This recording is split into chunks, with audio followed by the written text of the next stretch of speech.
Lisan, apa fungsi lisan? Apa fungsi lisan? Berkata yang baik-baik.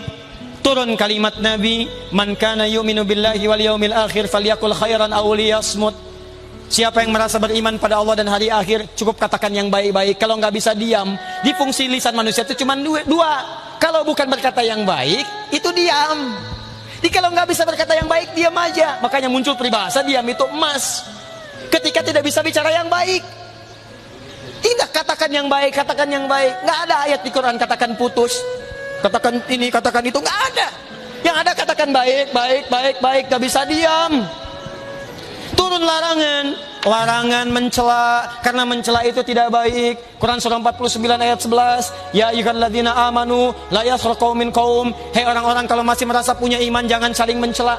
Tuh, duhai anda yang lisannya suka mencela, ketika anda mencela, bukan cuma merendahkan iman, anda disebut oleh Allah sedang menyimpang dari kemanusiaannya, sedang tidak mulia.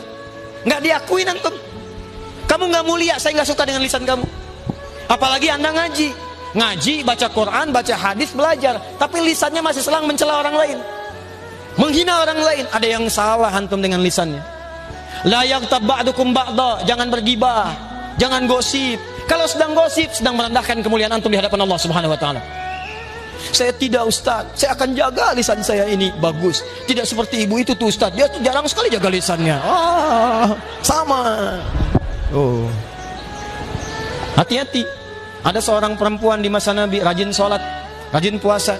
Diadukan oleh tetangganya kepada Nabi. Kata Nabi, hiya finnar, kalau tidak tobat tempatnya di neraka. Apa perbuatannya? Senang sekali mencela dan menggunjing tetangganya. Ingat-ingat, setiap ada yang menggunjing satu orang, maka memindahkan pahala kepada orang yang dimaksudkan. Hadisnya sahih di hadis Muslim, babul muflis, pembahasan tentang orang bangkrut. Jadi maaf, ya'ti yaumal qiyamati bi sholatin, ada orang datang di hari kiamat banyak sholatnya.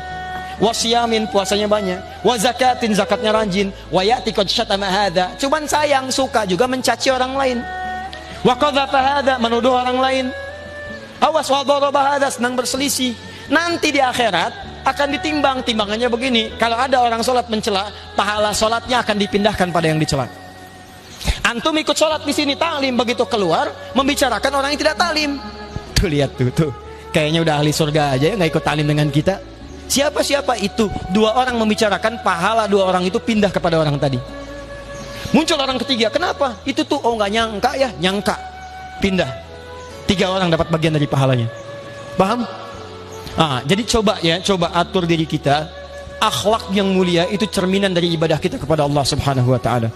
Kalau ada orang rajin ibadah, akhlaknya tidak mulia, maaf, bukan cuma tidak sukses ibadahnya, tapi menunjukkan sedang turun status kemanusiaannya di hadapan Allah Subhanahu wa taala.